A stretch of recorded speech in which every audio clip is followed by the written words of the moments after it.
नमस्कार। अजय चतुर्वेदी। गुरुवार और विषय खेल शिक्षा का पार्ट 3, जिसमें हम लोग बात करेंगे माध्यमिक शिक्षा की। माध्यमिक शिक्षा, जिसे हम प्राथमिक शिक्षा और उच्च शिक्षा के बीच एक सेतु के रूप में देखा करते थे। बुनियादी शिक्षा हासिल करने के बाद जब किशोर वय में बच्चे आते थे माध्यमिक शिक्षा में, तो वहां इस तरह के सिलेबस भी हुआ करते थे कि आगे यानी कि इंटरमीडिएट के बाद 11वीं 12वीं के बाद क्या दिशा, कौन सी दिशा पकड़नी है बच्चे को, किस फील्ड में जाना है, ये बहुत कुछ निर्भर होता था 9वीं से लेकर के 12वीं तक के बीच में। इस तरह के पाठ्यक्रम भी बनाए जाते थे बोर्ड के द्वारा, ताकि बच्चों को उच्च शिक्षा के लिए बहुत ज्यादा परेशान न होना पड़े। बहुत सारी चीजें उच्च शिक्षा में जो आती थी, उनका एक प्राथमिक ज्ञान 9वीं से लेकर के 12वीं तक में करा दिया जाता था। बात अगर हम करें तो जितने भी देश भर में स्टेट बोर्ड्स थे एग्जामिनेशन के, माध्यमिक शिक्षा परिषद के लिए, वो चाहे उत्तर प्रदेश की बात करें तो यूपी बोर्ड था, जो कि 100 साल से ऊपर हो गया अब तो उसको। बिहार में चले जाइए तो बिहार बोर्ड है, मध्य प्रदेश में, राजस्थान में इसी तरह से। और एक सेंट्रली आईसीएसई बोर्ड भी हुआ करता था। और उस जमाने में ये माना जाता था कि यूपी बोर्ड और आईसीएसई बोर्ड के सिलेबस इतने परफेक्ट हुआ करते थे कि हायर एजुकेशन में जाने के पहले तक की जो तैयारी होनी चाहिए एक विद्यार्थी की, वो पूर्ण रूप से हो जाया करती थी। लेकिन धीरे धीरे वक्त बदलता गया और शिक्षा का सरलीकरण शुरू हो गया। बीच में आया सीबीएसई। सीबीएसई का सिलेबस एग्जामिनेशन पास करने वाला सिलेबस ही रहा, जहां तक हम लोग समझते हैं। लेकिन पिछले करीब 1-1.5 दशक के बीच में ऑल ओवर इंडिया जितने भी कॉम्पिटिटिव एग्जामिनेशन हो रहे हैं, उसमें वो जो प्रश्न सवाल पूछे जा रहे हैं वो सीबीएसई के पैटर्न पर ही पूछे जा रहे हैं।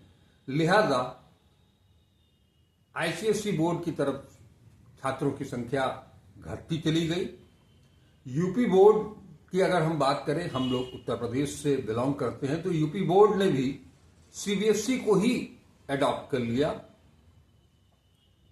एनसीईआरटी जो पाठ्यक्रम बनाया करती थी, उसने भी सीबीएसई को ही प्राथमिकता देनी शुरू कर दी।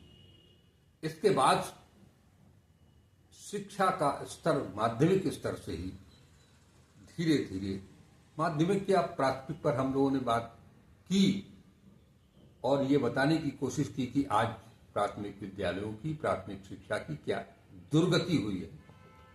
उससे कहीं ज्यादा दुर्गति माध्यमिक शिक्षा में हुई है। हम आज माध्यमिक शिक्षा पर बात करेंगे।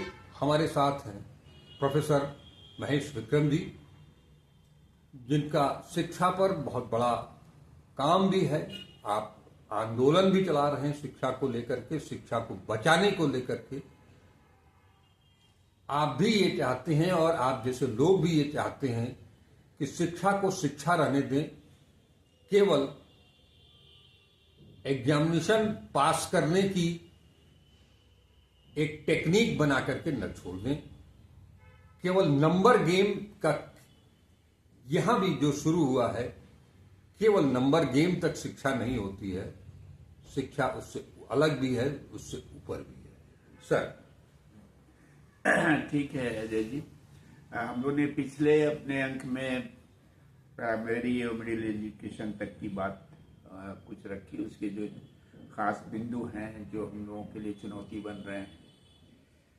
बहुत सारी बातें थी और अब हम लोग दूसरे स्तर पर यानी कि माध्यमिक स्तर पर, जिसको हम मानते हैं कि 9वीं 10वीं और 11वीं 12वीं, जैसा आपने बिल्कुल ही सही कहा कि दरअसल किसी भी बच्चे के लिए, किसी भी छात्र के लिए उसके आगे के करियर के चुनाव और उसकी, जिसको कहते हैं एक स्थायी जो समझ बनती है अपने समाज की, जगत की, उसकी जो बेसिक्स हैं वो सारे कुछ जो है वो इसी माध्यमिक स्तर पर ही स्थापित होते हैं। हम लोग ऐसा मानते हैं और एक बड़ा उत्साह हुआ करता था, सभी को होता है कि जब वो मिडिल स्कूल से आगे निकलता है तो उसको एक ये ऐसा लगता है कि अब हम एक दूसरे स्तर पर आ गए हैं और अब हम समाज के ज्यादा जानकार हिस्से से जुड़ गए हैं। ऐसा एक उसके अंदर उत्साह हमेशा से रहा है। हम लोग 2-3 बिंदुओं पर बात करेंगे इस संदर्भ में।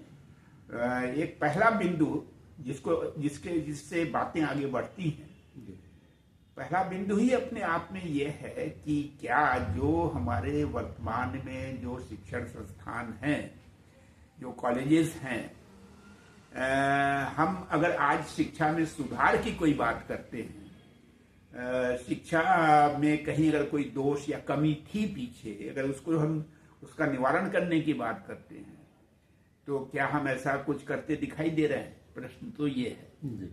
तो प्रश्न तो ये है कि जो कुछ भी सरकारी स्तर पर पहले जो भी कॉलेजेस, संस्थाएं बनाई गई थी माध्यमिक स्तर के लिए, और जो एडेड व्यवस्थाएं थी, यानी कि ठीक है कि सरकार सारे कॉलेजेस अपने द्वारा नहीं संचालित कर सकती थी, जो प्राइवेट निजी क्षेत्र में जो मैनेजमेंट के माध्यम से जो स्कूल चलते थे, चाहे ट्रस्ट हो चाहे मैनेजमेंट हो, उनको सरकार धन उपलब्ध कराती थी जिससे कि वो अपनी शिक्षा कार्यक्रम को संचालित कर सकें।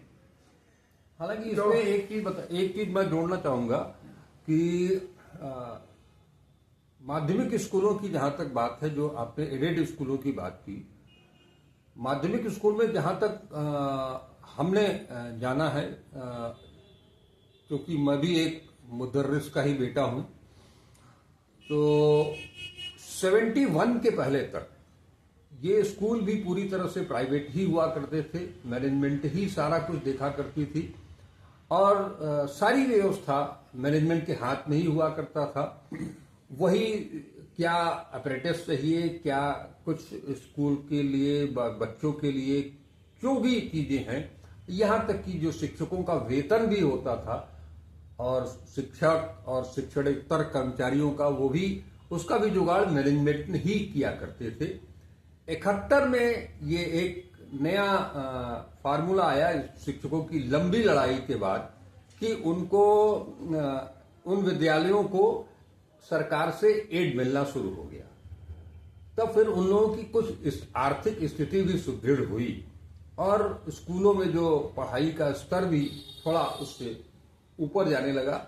मैनेजमेंट का जो दबाव हुआ करता था वो भी थोड़ा कम हुआ और आज जो स्थिति है, हम फिर से निजीकरण की तरफ जा रहे हैं।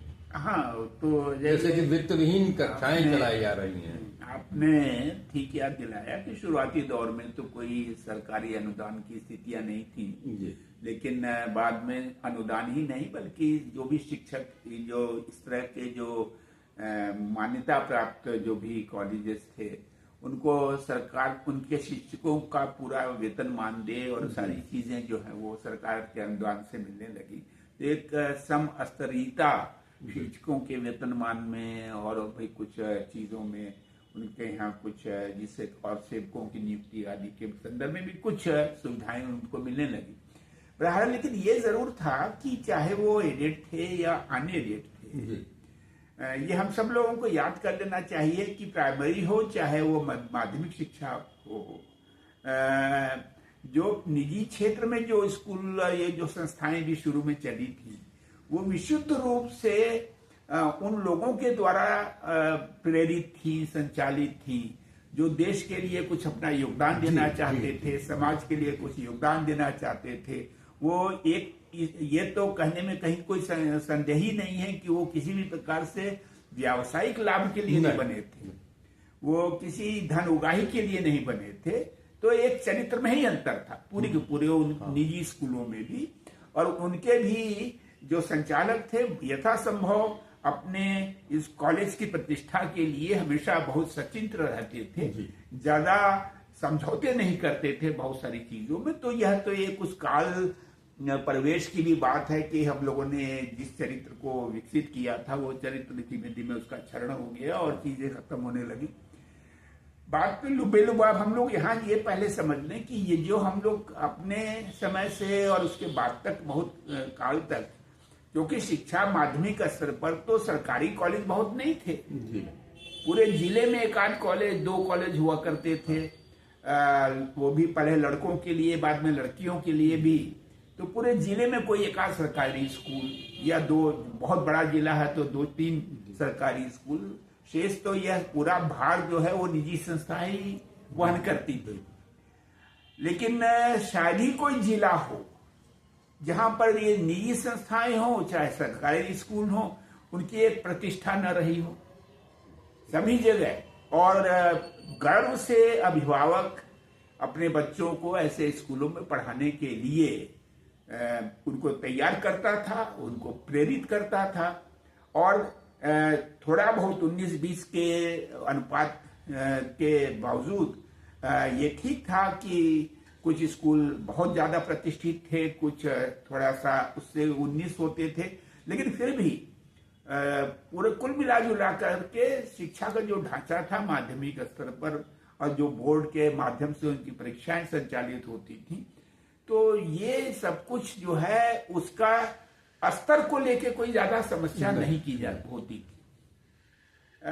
और हम लोगों को तो याद करने के लिए काफी है कि हम लोगों के समय तक तो इंटरमीडिएट या माध्यमिक स्कूल के लिए तो कम से कम ये जो पब्लिक स्कूल जैसी जो आज संस्थाएं हैं, जो पूरे का पूरा एक इसको क्या कह सकते हैं, पूरा उनका नेटवर्क है, बल्कि उनको अब क्या कह सकते हैं, वो फ्रेंचाइजी दे रही हैं दूसरी जगहों पर भी अपने कॉलेजेस को संचालित करने के लिए। और पूरे के पूरे जिसको कहते हैं एक पूरे का पूरा क्षेत्र, रीजन अपने नियंत्रण में ले रखा है, बांट रखा है इन संस्थाओं ने। इसकी तो बात ही नहीं सुनी जाती थी, ये तो कहीं अस्तित्व में ही इस तरह से नहीं थे माध्यमिक स्तर पर। बिल्कुल प्राइमरी वगैरह पर तो खुलने लगे थे, लेकिन माध्यमिक स्तर पर तो बिल्कुल भी नहीं।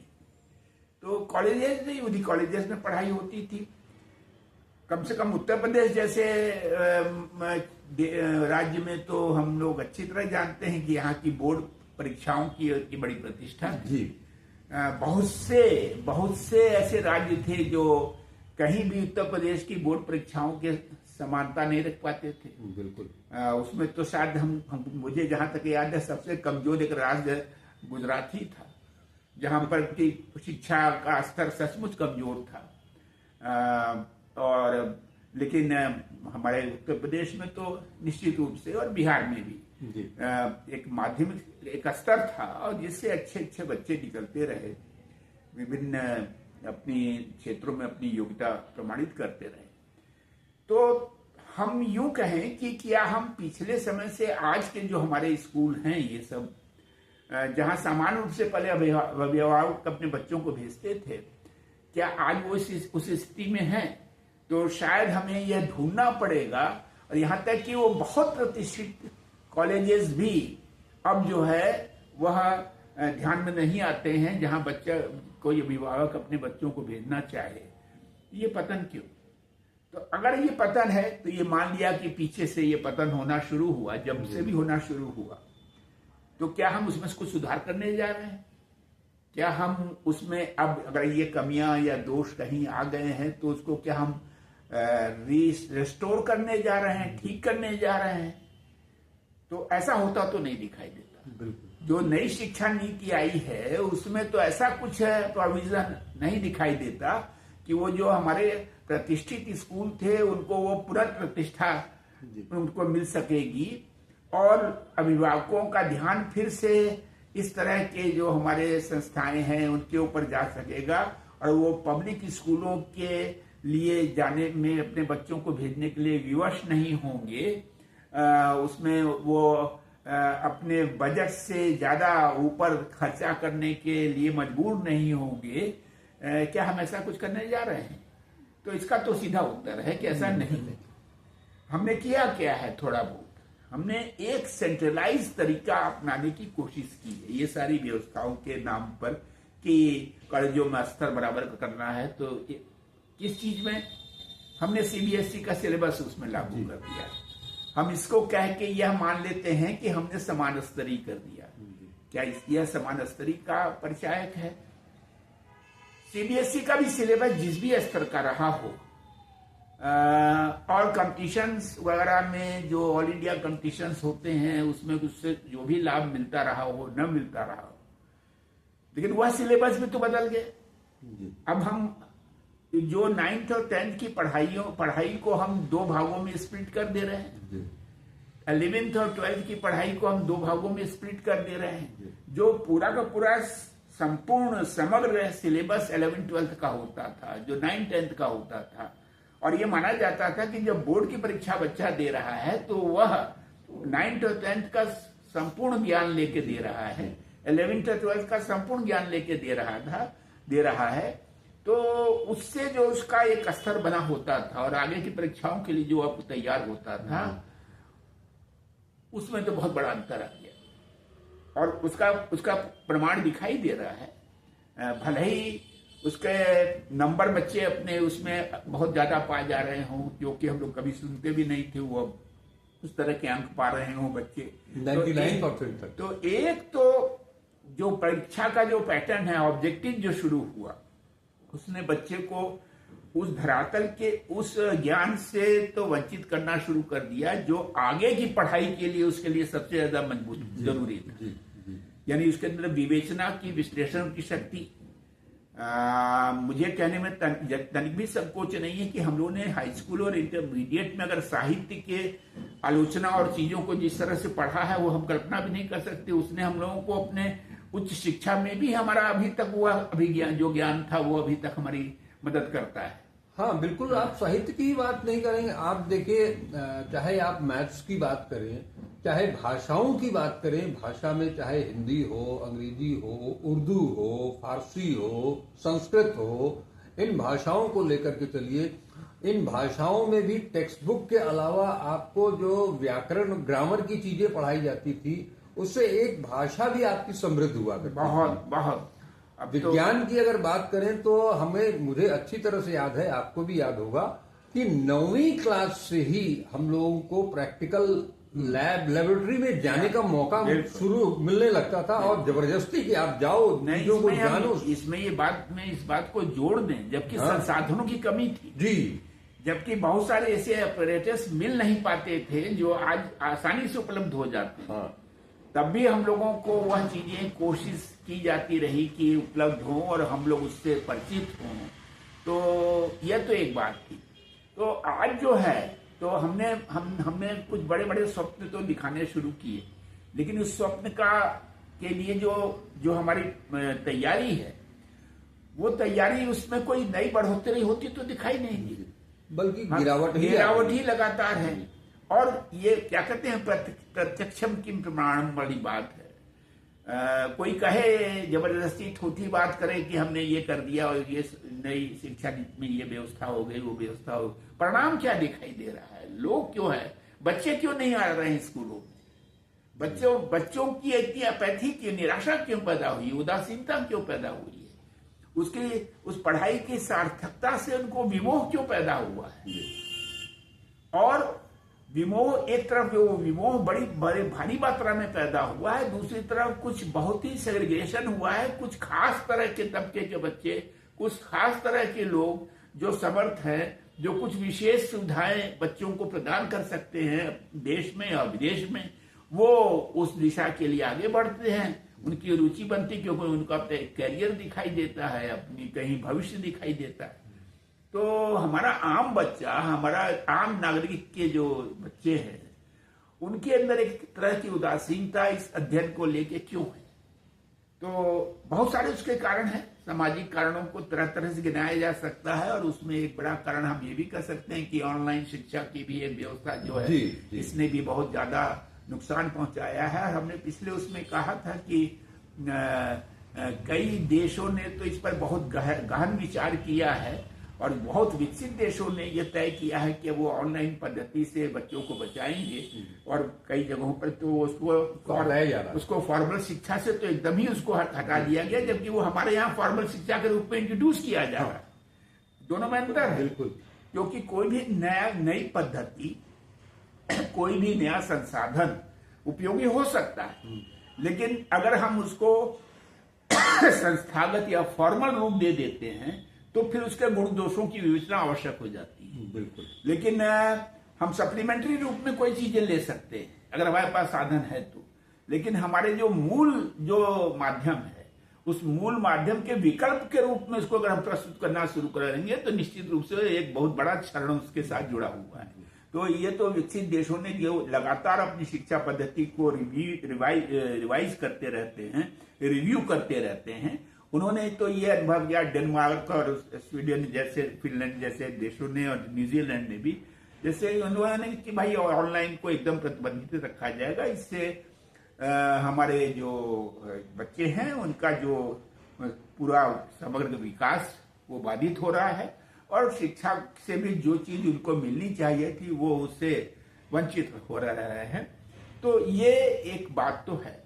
तो हम मूल बिंदु ये बनता है कि क्या हमने जो सिलेबस दिया, हमने एक सेंट्रलाइज सिलेबस, कॉमन सिलेबस सबके लिए बना दिया, तो उससे क्या मतलब कोई सुधार होने की संभावना बनती है? उससे क्या वह अपने योग्यता या अपने करियर के लिए कुछ उससे लाभ ले पाते हैं?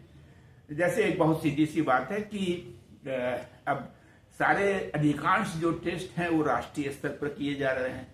ये हमारी जो शिक्षा नीति का एक आधार तत्व ये है इस समय कि हर चीजों को केंद्र में केंद्रित करना, और कुछ में राज्य का सहारा ले लिया जा रहा है, नहीं तो ज्यादातर केंद्रित। तो चाहे शिक्षक के अपॉइंटमेंट से लेके और सारी चीजों को ये किसी न किसी प्रकार से केंद्रीय नियंत्रण के अधीन रखने का सारा सिलसिला चल रहा है। तो अभी तो आपको मालूम है जो वो क्या कहते हैं कि विकसित भारत शिक्षा प्रतिष्ठान जो बन रहा है वो तो बहुत सारी चीजों को समेटने वाला है। तो बोर्ड निष्प्रभावी हो गए, मतलब हम ऐसे ही माने, कई बार देखने में अपेरेंटली ऐसा भी लोगों को लगता है कि अरे अच्छा तो है केंद्र से, अब ठीक एक तरह का, वो एक तरह का नहीं है। वो जो अपने अपने स्टेट के जो बोर्ड होते थे उनसे क्योंकि शिक्षा जो है वह राज्य सूची में थी, तो राज्यों को यह स्वतंत्रता या अधिकार दिए गए थे कि वह अपने राज्य की पृष्ठभूमि को ध्यान में रखते हुए शिक्षा के विषयों के बारे में भी निर्धारण करेगा और उसी तरह से योग्यताओं को निर्धारित करने के भी प्रयास करेगा। तो ये उसकी एक स्वतंत्रता थी, उसकी ऑटोनॉमी थी। जो स्वायत्तता जो है वो समाप्त हो रही है, वह तो एक पक्ष हुआ। और दूसरा पक्ष ये है कि जो आप दे भी रहे हैं, अगर मान लीजिए कि उस देने वाली उस चीज से किसी गुणवत्ता में सुधार हो, या ये माने कि हम जो की है अब ज्यादा ठीक अच्छे राष्ट्र के नागरिक बन सकेंगे, या हम अपने करियर में ही ज्यादा सफल हो सकेंगे, तो वो चीज भी नहीं होती दिखाई दे रही है। तो इसलिए यह एक बड़ा भारी भ्रम है, बड़ा भारी जिसको कहते हैं कि धोखा है कि हम किसी प्रकार का सुधार कर रहे हैं। तीसरी चीज कि इसमें कहीं भी उन चीजों पर कोई बात नहीं आती है नई शिक्षा नीति में कि ये जो इतने सारे मशरूम की तरह से जो कोचिंग सेंटर्स हैं ये क्यों हैं और इनकी आवश्यकता क्यों पड़ती है। यह तो बाई इम्प्लीकेशन मान लेना चाहिए कि कोचिंग तभी होती है जब हमारी स्कूली कॉलेज की शिक्षा उसके लिए उपयुक्त नहीं है। अब तो इसीलिए तो स्कूलों का कोचिंग इंस्टीट्यूट से टाई अप हो जा रहा है। तो बल्कि हमने तो ये भी सुना है कि कुछ पब्लिक स्कूलों में तो ऐसा भी है कि वो अपने फीस लेते हैं, अपने बड़ी बड़ी फीस लेते हैं, और उन तक में भी जो की है वो एक एक्स्ट्रा पीरियड शाम को कुछ अलग से रख देते हैं कोचिंग के लिए। वह कोचिंग के लिए अलग से फीस और उसके लिए फिर अलग से व्यवस्था, यानी दोहरे ढंग से लोगों का शोषण दोहन सर इससे भी ज्यादा है कि लड़कों को स्कूल जाने की जरूरत ही नहीं है, जिससे उनका टाई अप है वो जाएं अपना कोचिंग इंस्टीट्यूट में जाएं, पढ़ाई करें। उनका जो अटेंडेंस जो कंपलसरी हुआ करती थी वो स्कूल अपने आप उसको मैनेज कर देगा। मैनेज करेगा। तो हम कुछ भी करें, हम उसका निष्कर्षता हम कहाँ पहुंचते हैं। यानी हमने सेंट्रलाइज तरह का एक सिलेबस बना दिया सीबीएसई का, और हमने सिलेबस को स्प्लिट कर दिया। स्प्लिट ही नहीं कर दिया, कई बहुत जरूरी चीजें उन सिलेबस से हमने हटा दी। जी, अभी आप मैकाले वाली जो हम लोग चर्चा कर रहे थे, मैकाले की शिक्षा, उसमें आपने बताया भी था कि किस तरह से आर्किमिडीज के सिद्धांत और न्यूटन की थ्योरी, ये सब कुछ चीजें आप बच्चों को नहीं पढ़ाई। हाँ, तो मैंने ये उसकी वैज्ञानिक दृष्टि बनने वाली जो बातें हैं जी, उससे उसको दूर किया जा रहा है।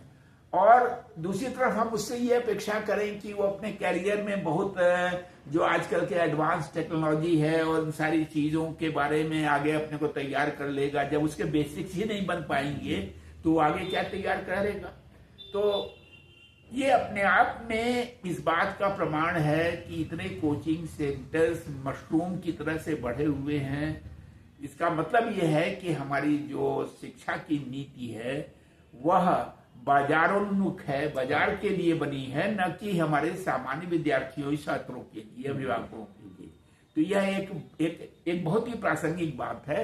और इसके साथ साथ हमने कहीं भी जो असमान शिक्षा सुविधाओं की बात है, यानी पब्लिक स्कूलों की व्यवस्था, वहां पर पैसे के ऊपर निर्भर व्यवस्था, ये इन सारी व्यवस्था को दूर करने के लिए या उसको परिसीमित करने के लिए और अपने शिक्षण संस्थानों को, आम शिक्षण संस्थानों को जो आम बच्चे के लिए पहले उपलब्ध होते थे, उनको बढ़ाने, उनको ज्यादा सुविधा युक्त करने, उनको ज्यादा संसाधन युक्त करने की हमने कोई गुंजाइश नहीं की है, कोई व्यवस्था नहीं की है। उल्टे बल्कि इनकी ग्रेडिंग भी हम जरूर करते रहेंगे। यानी वो गिर कितने रहे हैं इसका पैमाना लेके हम खड़े हैं। हम उनको उठा कैसे रहे हैं इसका पैमाना हम लेके नहीं बैठे हैं। हम उनकी ग्रेडिंग करेंगे कि वह गिर कितने रहे हैं, और अगर वो ज्यादा गिर जाते हैं तो उनको हम हटा देंगे। तो यानी एक अजीब ढंग की शिक्षा नीति, अजीब ढंग की शिक्षा व्यवस्था की तरफ हमारा ये पूरा देश जा चुका है। नई शिक्षा नीति में जैसा मैंने कहा कि अगर आप एक एक बिंदुओं को अलग अलग व्याख्या करें, ठीक है कि आपने नाम के लिए शिक्षकों को रखा हुआ है, आपने नाम के लिए ये सब भी एक सिलेबस सबके लिए बना दिया है, लेकिन इससे हुआ क्या, मिल क्या रहा है। और अगर हम ये मानते हैं कि हमने स्कूलों का स्तर इससे हमारा सुधर जाएगा, बच्चों को अब कोचिंग की जरूरत नहीं पड़ेगी, तब तो हम कहते हैं शिक्षा में सुधार है। तो फिर राजस्थान में कोटा क्यों जा रहे हैं हजारों बच्चे हर साल, और सुसाइड भी कर रहे हैं, और लाखों लाख रुपया क्यों खर्च कर रहे हैं, फिर इसकी जरूरत क्या होगी। हाँ, हमको इसका उत्तर देना पड़ेगा। हम कोई भी तरह से इससे बगले नहीं झांक सकते, हम इसको इसमें बहाना नहीं बना सकते। अगर हमने कोचिंग सेंटर्स को अभी वो बना रखा है, अनिवार्यता बना रखा है, यानी कि अपरिहार्यता बना रखा है, तो इसका मतलब हमारी शिक्षा व्यवस्था में कमजोरी है। बिल्कुल। शिक्षा किस लिए दे रहे हैं हम लोग? शिक्षा तो दे रहे थे इसलिए कि वो आगे के लिए तैयार होगा। और अगर आगे के लिए वो तैयार होने के लिए एक प्राइवेट कोचिंग में जाना पड़ता है, इसका मतलब तो आपका ये स्कूल बेकार हो गया, बिल्कुल, आपके कॉलेजेस बेकार हो गए। तो बात यहां पर आके खड़ी है मूलतः। और इसलिए जो है, एक तो ये चीजें हैं, और नहीं, अब तो आप कितनी मजेदार बात है कि एक तरफ वो जो SC ST के लिए जो वजीफे वगैरह की व्यवस्था थी, सरकार ने कहने को वह सबके लिए खोल दी। अच्छी बात है, वो सबके लिए खोल दी इसमें, लेकिन उसमें जो आय सीमा लगा दी है, वो आय सीमा भी अपने आप में बहुत ही एक तरह के क्रीमी लेयर की ही बात कर देती है, और उससे कुल मिला जुला के ज्यादा लोग उसका लाभ नहीं ले सकते। नंबर एक, जिनको ज्यादा जरूरत है, ऐसे ज्यादा लोगों को पढ़ने की या पढ़ाई का विस्तार होने की, वह संभावनाएं खत्म हो रही हैं। आप प्राइमरी या मिडिल लेवल पर ही एक प्रकार का पुश आउट प्लान बनाए हुए हैं कि ज्यादा लड़के ऊपर आ ही न पाए, और जो आ भी रहे हैं वो उदासीन बच्चे हैं, क्योंकि उनको एक बगल में एक बड़ा ऐसा सुविधा युक्त और बड़ा चमक दमक वाला स्कूल कॉलेज दिखाई दे रहा है कि समझते हैं कि अगर हम वहां नहीं जा पाते हैं तो हमारी पढ़ाई बेकार है। तो फिर वो मजबूर है, फिर उसको जो कि है सामान्य कॉलेज में एडमिशन पाना उसके लिए एक हीनता का परिचायक हो गया है। पहले जो गर्व महसूस करते थे अच्छे खासे बच्चे, अब इस संदर्भ में मैं एक थोड़ा सा दूसरे देश का उदाहरण दूं। मुझे कुछ कनाडा के बारे में, कुछ और देशों के बारे में भी जो जानकारी प्राप्त हुई, इंटरमीडिएट में माध्यमिक स्तर पर इतनी रिगरस ट्रेनिंग, इतने रिगरस पढ़ाई होती है सरकारी स्कूलों में। ये आपको बता चुके हैं कि वहां पर इंटरमीडिएट तक शिक्षा मुफ्त है और इंटरमीडिएट तक सारे लोग जो कि हैं अच्छा स्तरीय स्कूलों में जाते हैं। स्कूलों के अपने संसाधनों में भी 19-20 का ही फर्क हो सकता है। तो ये सारी सुविधाएं होने के बाद और ध्यान दीजिए कि उनका जो आगे का जो योग्यता डिसाइड होती है वो 9, 10, 11, 12 तक लगातार उनका एक प्रकार का, जिसको कहते हैं मॉनिटरिंग जैसा कह सकते हैं, कि उन्होंने किसी विषय में ज्यादा अच्छा अपना प्रदर्शन किया है, उसकी मेरिट के आधार पर और कॉलेज के टोटल मेरिट के आधार पर उस बच्चे को एडमिशन मिलता है। कोई टेस्ट उसको अलग से नहीं देना है। और जो यूनिवर्सिटीज और कॉलेजेस हैं, चाहे प्राइवेट और सरकारी यूनिवर्सिटी जो भी हैं, वो उसके उन अंकों के आधार पर उसका एडमिशन देती है कि ये हमारे कॉलेज के लिए उपयोगी छात्र है कि नहीं है। और ये व्यवस्था जो माध्यमिक स्तर पर बड़ी रिगरस ट्रेनिंग है, सबसे ज्यादा उनके लिए यही है कि हमको अपने स्कोर लगातार अच्छे रखने हैं अपने को। और वहां स्कोरिंग का मतलब ये भी नहीं होता कि खाली नंबर ले दिए, तो उसको हम, उसमें हमारी दक्षता बनती है, हमारा इंटरव्यू होता है, समझ में आता है कि ये बच्चा इस योग्य है, इस स्ट्रीम में जा सकता है। तो इस स्ट्रीम में जाने के लिए उसको ये दरवाजा खुलता है। तो उसके लिए अलग से कोचिंग लेने जा रहा है, अलग से वो जो कि है क्या नाम है वो टेस्ट दे रहा है, ऐसी कोई जरूरत ही नहीं। और वहां तो शिक्षक के ऊपर ये जिम्मेदारी होती है कि वो अपने बच्चों को कितना परिष्कृत कर सकता है। वो शिक्षक का उससे उसका मूल्यांकन होता रहता है इन बातों से। तो कुछ कहना ही नहीं है, एकदम दूसरा ही सिनेरियो है। तो हम विश्व गुरु बनने की बात करें, तो विश्व गुरु बनने के लिए तो शिक्षा आधारभूत चीज है। और अगर हम किसी भी तरह से ये भी कहना चाहें कि हमारा प्राचीन दर्शन, हमारी प्राचीन बुद्धि और प्राचीन सारा कुछ जो कि है बहुत अच्छा भी था, तो इसमें कोई ऐतराज नहीं है। आप वो प्राचीन दर्शन को भी लीजिए अगर आप कुछ अच्छा दे सकते हैं तो। लेकिन उसके बाद आप दुनिया में अपने को के सामने खड़ा होने के लिए आपके पास क्या चीजें हैं, तो ये है मूल बात जी। बहुत सही ढंग से आपने समझाया भी। और लबोलबाग इसका वही है कि इस देश में चाहे जिस भी क्षेत्र में आप चले जाइए, वो सब कुछ केंद्रीकृत करने की जो एक चाह बढ़ी है सरकार की तरफ से भी। आपने बताया कि टेस्ट की कोई जरूरत नहीं है, यहां हर कदम पर टेस्ट देना पड़ता है, चाहे वो छात्र हो या वो शिक्षक हो। और उसकी योग्यता से कोई मतलब नहीं है कि उसके अंदर जो वो पढ़ाने जा रहा है या वो जो लड़का पढ़ रहा है उसको वो कितना आत्मसात कर रहा है, और आगे चल करके टीचर जो है वो जो अपने अंदर समाये हुए है ज्ञान के भंडार को वो किस तरह से बच्चों के बीच में सामने ले आ रहा है, उस पर कोई ध्यान देने की चीज नहीं है। एक समान करिकुलम की तरह जो है वो आपने एक सिलेबस लागू कर दिया। अब पूरा देश भर जो है वो कन्याकुमारी से कश्मीर तक चला जाए वो वही पढ़ेगा, और उसमें भी आप लगातार कटौती करते चले जा रहे हैं, गिराते चले जा रहे हैं अपने स्टैंडर्ड को। आप शिक्षकों की जहां तक आप बात करेंगे, माध्यमिक स्कूलों की बात कर रहे हैं हम लोग। कुछ सालों पहले तक केवल यूपी बोर्ड को ही अगर ले लीजिए तो 3 तरह की शिक्षा व्यवस्था थी। एक सरकारी स्कूल हुआ करते थे, एक सहायता प्राप्त स्कूल हुआ करते थे, और एक वित्तविहीन स्कूल हुआ करते थे। आज की तारीख में सहायता प्राप्त और सरकारी स्कूलों की संख्या नगण्य होती जा रही है और वित्तविहीन शिक्षकों की संख्या बढ़ती चली जा रही है। आज जो यूपी बोर्ड के रिजल्ट निकलते हैं उसमें मैक्सिमम लड़के जो नंबर गेम है, उस नंबर गेम में सबसे ज्यादा सफल होते हैं वो वित्तविहीन विद्यालय के शिक्षक जो छात्र हैं वो आते हैं। इसी तरह से अगर आप केवल सतही तौर पर एक कागज बांटने का काम कर रहे हैं, वो शिक्षा का उद्देश्य शायद न कभी था न हो सकता है।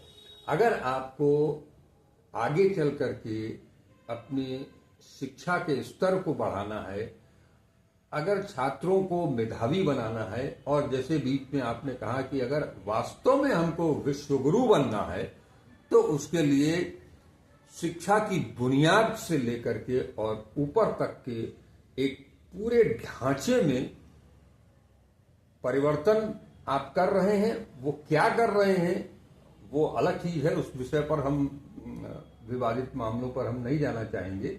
लेकिन शिक्षा की गुणवत्ता, आपने सही कहा कि आप अपने ऐतिहासिक कार्यक्रमों को, प्राचीन शिक्षा को ले आना चाहते हैं, उसको आप ले आइए, लेकिन दुनिया हर पल जो नित्य नवीन ज्ञान के साथ आगे बढ़ रही है, उसके समानांतर भी अपने आप को, अपने बच्चों को खड़ा करना पड़ेगा। तभी आप 2047 में विकसित राष्ट्र भी हो पाएंगे और विश्वगुरु भी हो पाएंगे। नमस्कार। इसके साथ ही हम लोग अगले गुरुवार को मिलेंगे और वहां से हम शुरू करेंगे, उच्च शिक्षा के बारे में चर्चा करेंगे। उच्च शिक्षा में क्या कुछ हो रहा है और क्या कहां पहुंचाया जा रहा है हमारे छात्रों को, हमारे शिक्षकों को, हमारी यूनिवर्सिटीज को, उस पर चर्चा करेंगे हम। तब तक के लिए हमें आज्ञा दें। वीडियो को पूरा देखे होंगे आप, तो उसे अगर पसंद आता है तो लाइक करें, अपने कमेंट्स जरूर दें। वीडियो को अगर अब तक आपने सब्सक्राइब नहीं किया है इस चैनल को, तो उसे सब्सक्राइब जरूर करें। नमस्कार। अजय चतुर्वेदी।